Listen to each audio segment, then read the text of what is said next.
Bonjour à tous, aujourd'hui je vais faire un petit tutoriel expliquant les bases de l'art numérique, mais les bases vraiment basiques, les bases permettant de les utiliser sur n'importe quel logiciel de dessin.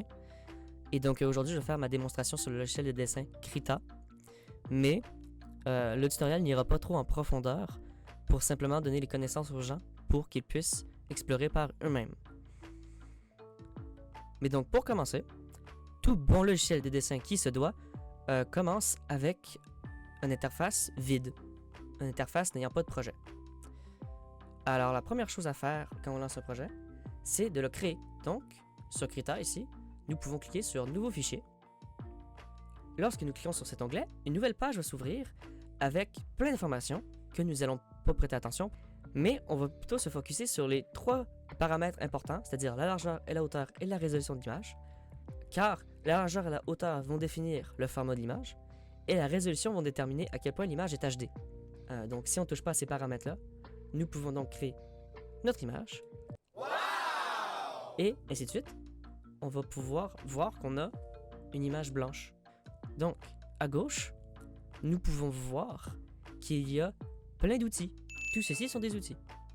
Alors aujourd'hui, on va pas tous les regarder, mais on va se focuser premièrement sur la brosse à main levée, le pinceau, le brush, comme les Anglais disent, qui est en réalité le crayon, ou plutôt le pinceau. C'est avec ça qu'on dessine. L'avantage du dessin numérique est que nous pouvons choisir la taille, comme ici on voit en haut. Nous pouvons l'écrire, mais nous pouvons aussi l'agrandir ou la rapetisser. Comme on voit, c'est instantané.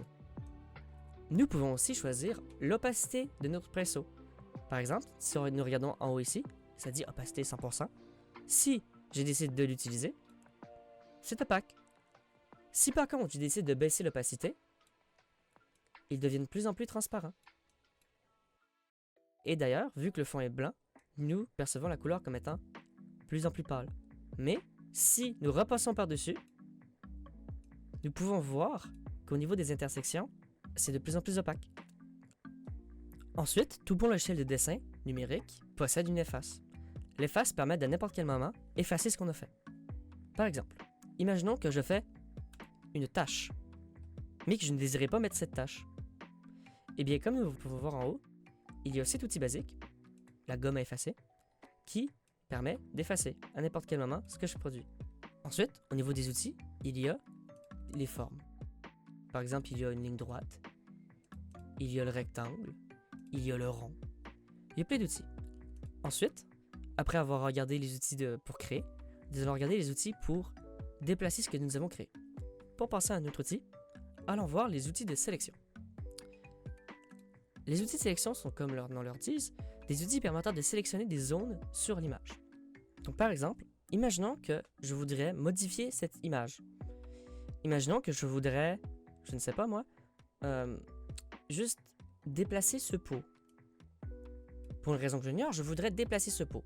Je l'ai donc sélectionné avec cet outil de sélection rectangulaire et ensuite je vais le déplacer avec un outil de déplacement. Donc comme vous pouvez le voir, j'ai laissé l'image intacte à l'exception que j'ai déplacé le pot. Alors les calques sont ici à gauche de l'écran et sont les étages du dessin.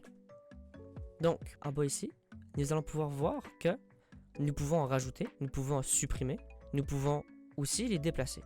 Et nous pouvons aussi les dupliquer.